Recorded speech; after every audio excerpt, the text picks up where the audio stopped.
Hey, friend, and Happy New Year. Oh boy, what a year it's going to be. With US presidential elections ahead, global wars raging, AI on the rise, public health, environmental, and economic concerns all heightened, the decisions we make this year will be consequential ones.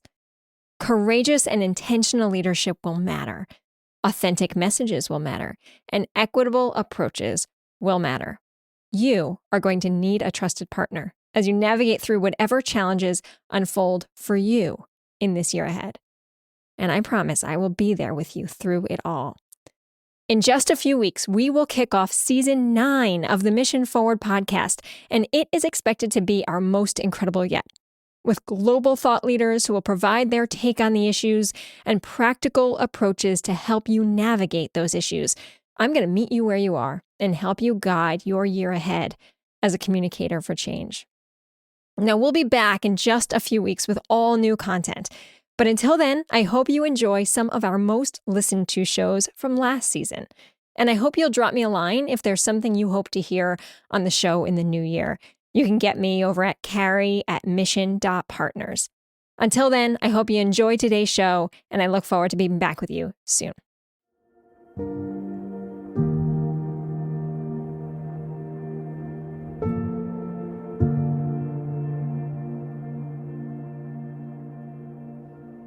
When we think about trauma, we really want to open that wide tent with not only inclusivity, but with compassion for whatever people have been through, understanding that every story is unique, every story is important, and that while we are each unique in our collectivity, we can find commonality, and that's where there's power, and that's where there's power for change.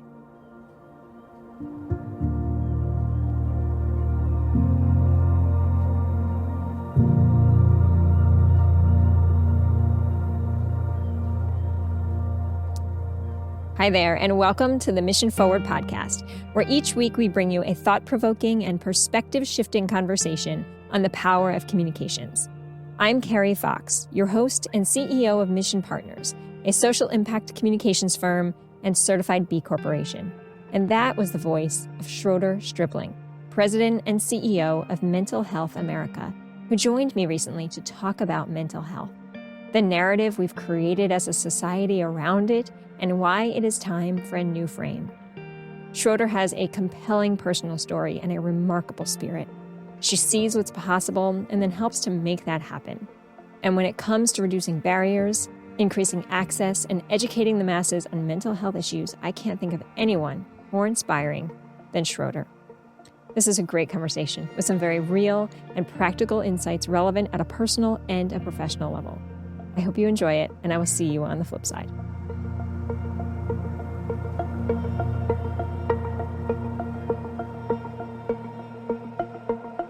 I cannot think of any better way to spend the next little bit of my day than with you, my dear friend. And for those of you who are tuning in, today we have Schroeder Stribling, the president and CEO of Mental Health America. Schroeder is a lifelong social justice advocate who has spent her career leading and supporting organizations of deep purpose, those addressing issues of mental health, of homelessness, poverty, and racial injustice. Prior to joining Mental Health America, which is still a relatively new role for Schroeder, she was the CEO at N Street Village, which is where I got to meet her and, dare I say, fall in love with her and have been inspired by her clear sense of values as a person and a leader, and I am lucky enough to call also a friend. So Schroeder, as we get into this conversation, I'm going to give some grounding first, and then I'm going to turn this over to you. So as you know, on this season's show, we are digging into communications as a power skill. And indeed, you and I know it is a power skill, right? As someone who has often been the spokesperson, whether formally or informally, you know the power that a message and a messenger like yourself plays in moving a mission forward, but also in advancing equity, right? In seeing injustices and being able to do something about those injustices. There will be time and space for that in the next part of this conversation. But first, I want you to tell me and the folks listening how you came to do this deeply meaningful purpose work that you do today. Well, first of all, Carrie, thank you for the introduction to be on this podcast with you. And thank you for your lifelong friendship. I can't help myself but start by saying that I too can't imagine a nicer way to spend the afternoon than with you in conversation. And you have been an inspiration to me. And as a younger person, doing purpose-driven work, you've also been a reminder to me to listen to the future, and I'm really just grateful for our friendship and to know you. So thank you for the question, and you know that I can't resist the invitation to tell a story. So I'll tell you a story about how I came to do this work. And the first little thing I want to tell you is really the punchline. So if you'll indulge me, I'll go farther than that in Mhm. um, so the punchline is when a story about when I was a troubled teenager, I was spending an afternoon complaining, I'm sure in very good teenage fashion, to a science teacher who was a mentor of mine. And after she listened to me for a while, she looked at me and she said, "You know, you need to go and help someone else." Oh. And after that, I went to volunteer for Special Olympics, and my job was to be a volunteer hugger, which meant that you stood at the end of these tracks or other events that the athletes were coming off of with your arms open, and they just ran into your arms and you and hugged each other. And what, of course, I really came to realize is the person being hugged was also me, and that my science teacher was quite right. This was a strong prescription for healing and well-being. So I think back on that lesson and I understand how relevant it is to the whole course of my life and my career. And I came into my career pathway in a direct line from my own painful experiences, not unlike many other people. A bit of deeper background, I had family experiences that were painful. I had a strained relationship with my biological father, who himself struggled with depression and substance use issues. And he and my mother had divorced when I was quite young, and he came out of the closet, as we used to say, to live in his authentic truth as a gay man. He was a Methodist minister from a very evangelical family, a long line of preachers, and even as he was able to claim his own truth, he was really racked with shame and guilt, which compounded and exacerbated all of those struggles. So his circumstances and suffering were hard to witness, and he had painful episodes, including going to jail and attempting suicide, and ultimately he became homeless and died of AIDS at the very young age of 48. And we were close in his final years, and I did my 20-year-old best to take care of him as he was dying. And I know now that there was trauma in all of this for me too. And if we think of trauma as anything that overwhelms our age-appropriate ability to absorb the emotional shock of an event, there was plenty of that for me. And add to the plot that as a teenager, I was just becoming aware of my own queer identity as well. So I can look back and trace my own struggles with trauma and anxiety to these circumstances. And um, I have struggled with anxiety throughout my life. I remember vividly the first time I ever had a panic attack when I was 15 and standing in my father's apartment. And um, it was a very frightening moment. And ever since then, anxiety in different shapes and sizes has been a part of my life, sometimes causing a whirlwind of pain and many times staying in abeyance. And I'm very fortunate to have a loving family, and I've always had access to the help and resources that I've needed that have enabled me to live in my own recovery. So I think of this purpose work path that I found has really been all about following that punchline following the advice of my science teacher. I first got active in the AIDS movement in the 1980s, and activism was a balm for many of us for the anger and sorrow that we were living through at that time. And then I went into social work, first working in inpatient psychiatry in an old, now closed state hospital in Massachusetts, and then ultimately moving into leadership in social missions. And being of service has been a great driver of healing in my own life. And importantly, over the years, I too have been moved and educated and changed by the stories of others and have felt commonality with them and have related to them in some way. And so I think my communication and leadership impulse has been to turn that into uh, to a sharing of a sense of commonality so that we can move together in shared purpose and in shared motivation for social progress and social healing. So that's why I Oh my came to be gosh. here. So, not having ever heard the story of your science teacher and your volunteer position to hug at the finish line, so much more makes sense, Schroeder, about how I think about you in an arms wide open kind of approach to really hard Mm, problems, and that the empathy you bring to your work is both informed by so much of the experiences of your own mm, life, but also truly this ability to see someone coming towards that finish line, and perhaps they're struggling along the way, or perhaps they're just, they're ready to be met and welcomed. And yeah, I still remember you saying at N Street Village that N Street Village is really good at welcome, right? Really good at hospitality. yeah. And that is you, right? That is so deeply you. I hope that we can touch on one thing that wasn't in the prompts I gave you to think about, but is really informed by what you said to me on trauma and the role that trauma has played in your life, but your Mhm. work.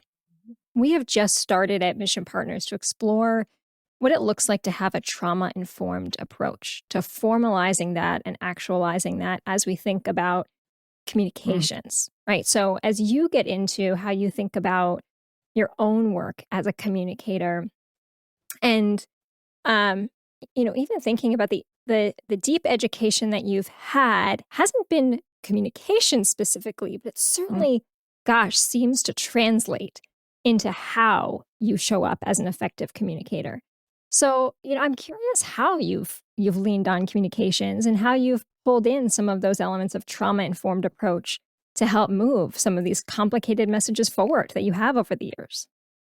Well, that's an interesting, I mean, you're raising an interesting question about focusing on trauma. And one of the things that I'm really curious about these days is our collective understanding of trauma and our collective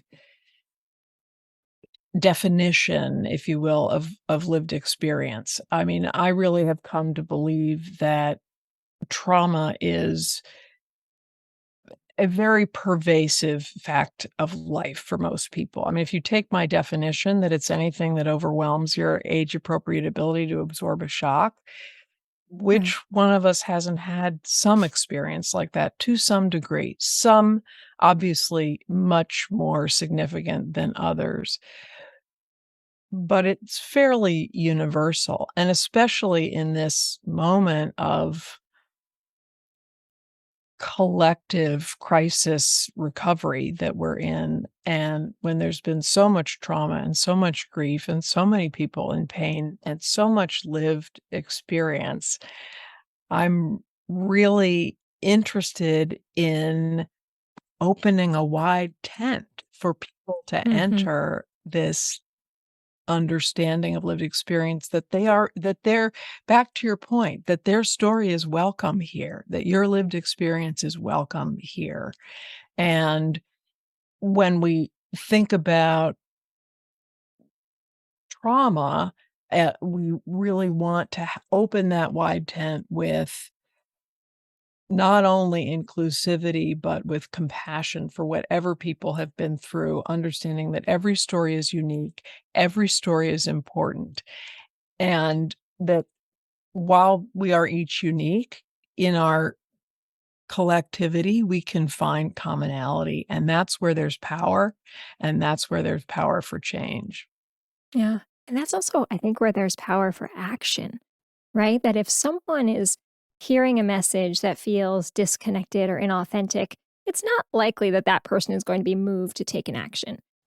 Whereas if you as the leader or I as the leader start by saying, some days are really hard for me. And now I'm speaking from my personal experience, right? Some days I feel so overwhelmed that I don't know where I'm going to go next. And normalizing that, making that an open source of conversation in our business or in our work, how that actually then allows the work to happen at a deeper level, because we start to see that we all are just doing our best, Yes. to show up with whatever we bring with us into that day. But that there is a difference, certainly, in I think how we communicate today versus how we communicated just a few short years ago, Yes. of what is acceptable, allowable, whatever the words you want to say, appropriate in a workplace, that um, starting where you are sometimes is the best place to start. But being clear as a communicator in setting that tone feels really important in these days. Very important, and I think you touched on something that has always been true, but perhaps is being highlighted by the moment we're in, which is that leadership requires us to show up with us and authenticity, openness, and vulnerability. And that's we're in a changing world, which I actually think is both the bad news and the good news. And I have hope for where we'll go with this changing world. But you're right that it does put a different emphasis on how we communicate and uh, how we welcome connection. How have these few years changed you as a communicator, Schroeder, as someone who already was so open and transparent and arms wide open? What have you found to be really effective in how you communicate, post COVID, post pandemic, or still intra COVID, intra pandemic? Yeah, it's probably easier in some way or more sensible from my experience to tell you about how the past 2 years have changed, but I've been changed in terms of this job change, role Yes. change that I've made, because communicating in a social mission as a leader where I'm really representing the stories of others versus communicating from Mental Health America, where the audience and the message and the need for what you're doing with communication, both in relationship and in the exchange of information is a different thing, and yet still requires that fundamental openness and authenticity, if not more so than ever, I in part because I'm not no longer the vessel or the vehicle for the stories of others. Here, my story will matter too, and leading with openness and authenticity about my story matters, and that's a change for me, so I'm getting used to it.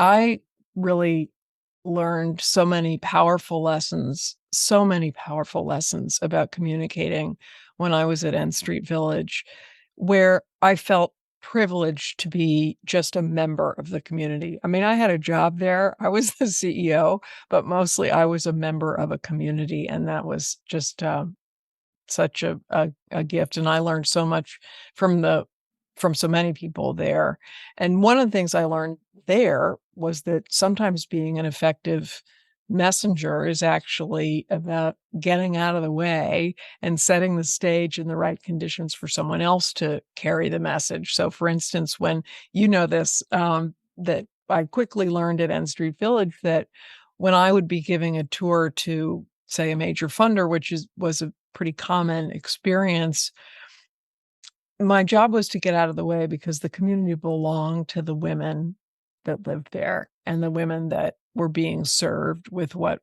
N Street Village had to offer.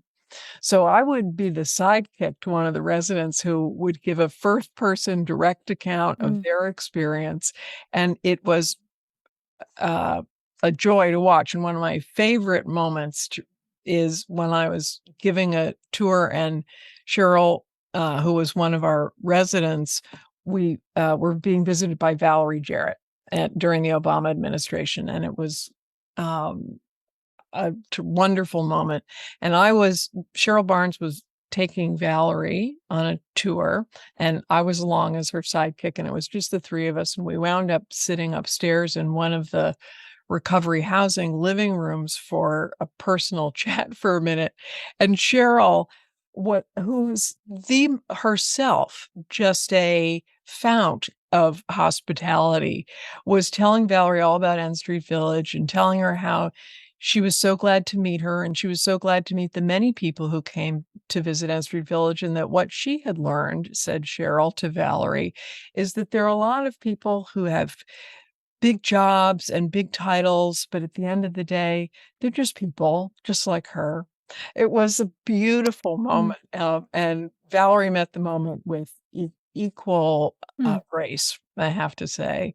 I love that story. And, there was something that you said as you were sharing it about how every story matters, your story matters. And now in the new role that you have, how your story is showing up a little more presently to support the advancement of the mission. And dare I say, and I'll be curious how you discuss this, but a mental health crisis that we are in and how we navigate through it, how we understand it, and why your story matters in that way right now so much. How do you think about the time that we're in?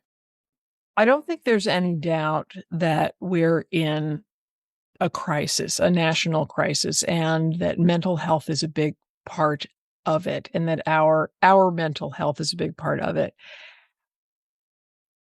I believe in some ways that, however, this is a maybe contrarian view slightly, maybe not to the field, but we're not gonna therapy our way out of this crisis, nor do I think we should. I don't believe that everyone who is struggling needs to find a therapist, and I know some do, and we have a workforce shortage, and those are real issues, so I don't wanna belittle those. But I also think we're in a crisis of this national soul in some way, and we need to understand how, first of all, what it is that we do to promote our well-being in the first place. How do we build resilience in ourselves, in our communities, in our families? How do we build networks of communal help and support that assist us from getting into, an even deeper crisis? Back to your point, however, about, why my story matters, and what what to do with it here. This is really a new workout for me Mm. at Mental Health America, and I will be honest in saying that I'm just getting used to it. There are new audiences, new standard ways of communicating. The world of policy and research has a language of its own and conversation that I'm just getting familiarized with. But my gut tells me that my leadership communication has to start from a place of my own personal Mhm. authenticity and vulnerability, not at all because it's about me, but because it's an opportunity to swing the door wide open to freedom from stigma and shame for everyone. We all have a mental health story, just as we all have health stories. The time we broke our wrist, the time we got COVID or a cancer diagnosis. None of us will move through our lifetime without some experience of our physical health and some experience of our mental health. And when we say health, we really ought to mean health. So one of the language issues I worry about is that we use the term mental health as if it were something that only encompassed bad experiences, as opposed to health, whereas we understand our health can be sometimes positive and sometimes not so good. Same is true with mental health, and when we say the word health, I think we ought to mean it. So I'm interested in finding alternatives like mental ill health when we're Mhm. feeling ill. I appreciate that a lot because I'm thinking back to some work I did a few years ago with a group called the Youth Mental Health Network. And they talked about how we all have physical health just as we all have mental health. And just as you need to exercise your body, you need to exercise your mind to keep those things strong and healthy. But what I'm realizing now, reflecting on that work and listening to you, is that there wasn't an understanding for how you talk about mental health when it's not healthy, when it's not strong, Right. right? You can say, as you've just said, I have a broken wrist, I have a headache, right? There's an understanding of the language that we use to explain when we are not physically feeling well. But is there a limitation or a gap in how we presently talk about when we are experiencing mental ill health? And I love that phrase that you've just used. Yeah. I think you've just named it. I think that's absolutely true that we need to if we are going to really integrate our concepts here, if we are going to believe that mental health is health, which is true, then we need to meld this idea that when we say the word health, that's what we're talking about. And so when we are ill, physically, when we're ill mentally, that's different than when we're mentally healthy, or when we're physically healthy, or we're feeling mentally strong or mentally fit, or physically strong or physically fit. That to me feels like it could be a game changer in so many ways and how we individually manage through the time, to have the coming from a pure communication standpoint, right? Having the language and the lexicon to explain and understand how we're feeling is such an important part of then going back to what you said a few moments ago, being able then to do something about it, to take action, to engage in community conversation, to understand what those steps are. It's one step to remove or reduce stigma. It's another step to understand what's next. Yes, I think that's really true. I also think that if we made the collective cognitive shift to really understanding that mental health is health, that it would become obvious that we need to take a public health approach, just Mhm. as we do with physical health, that we need to focus on prevention, that just as we have made such strides to the point where kids know to eat their fruits and veggies, or other preventive health measures that have been positive. What are the parallels for mental health? What are the public health measures that we would also take? What is it that we wanna know? Do we want what are the skills for success in interpersonal relationships and emotional self-regulation that we want to promote to grow healthy individuals? I think it would be obvious to us that we needed to think in those public health ways. I'd be remiss if I don't say that Mission Partners is a Mental Health America Bell Seal winner for our commitment to mental health. And as I listen to you and reflect back on what that process was like for us as a company to go through that process, how much of the framework that Mental Health America has created to support organizations like mine, but also individuals in developing a practice around mental health, right? Having some of that structure and framework and questions that we can ask. How are we if any business listening right now, any business owner or leader is saying that they have a commitment to mental health, what is that actually looking like in the workplace? Right. So, all of the different ways that individuals and organizations can support this collective shift, right? Right. It requires all of us to play a role in getting there. Right, and first of all, I would be remiss in not congratulating Mission Partners for being a Bell Seal awardee. Um, I was really thrilled about that. I'm so glad you're doing that.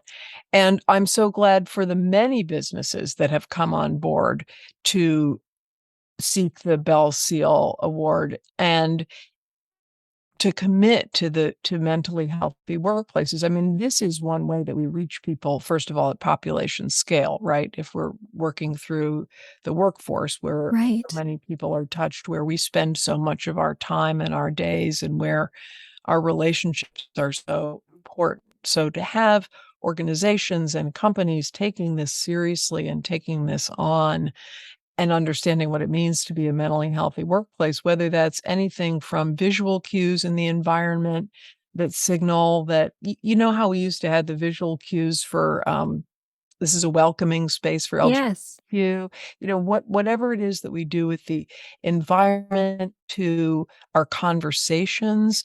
A lot of our research says that the person to whom someone directly reports, if that person is open about mental health, if that person is open to conversations, maybe invites a conversation or is open about their personal experience, that really matters to people. So, the benefits matter as well, certainly, offering, mental health days. Why wouldn't we have mental health days? I mean, Right. if our body is sick, mental health is health. If our body's sick, if our emotions are sick that day, then we need a day off for restoration and recovery. We can't That's important in the way that we support ourselves in our workplace. To to policy issues, the policy issues on our end for the workforce, they're operational issues, like making sure that your insurance is actually working for people who are seeking mental health services. You're buying insurance for a lot of people. Is that network adequate? Are there enough therapists on the rolls? Are your employees who seek mental health care through the package that you're purchasing able to get the services they need in a timely fashion? All of that stuff really matters. And I am inspired to see how many workplaces are really, really taking this on. Well, I think as we come to the end already, I've got one more question for you, but I do want to go back to where we started first, which is, we talked about that great story you shared about your arms wide open, giving hugs, and then moved into you talking about how important your story is in this moment now as the leader of Mental Health America, and that really feels like an important um, a point to hold on to, in that addressing issues of mental health and mental illness really do require the top of an organization to play a role in making that change, right? There are certain issues and movements that really have been ground up, right? From Yeah, grassroots up to grass tops. But this one it yeah. really requires the leader of the organization to set the tone, to open arms wide open for how we think about setting up a workplace and supporting individuals in their physical and mental well-being. And certainly you being now at the helm of Mental Health America gives us a lot to look forward to for what is possible in this big tent that you previewed at the top, how we can all be in that big tent with you in this vision for what the future can look like. No, I was just going to just really relate to that and say that Mental Health America was founded by a leader with lived experience in 1909, a man named Clifford Beers, who had been in an old psychiatric state hospital and suffered all of the inhumane treatment that one would in 1909, and then what made it found a strong recovery for himself and found a purpose and passion around the issue of deinstitutionalization.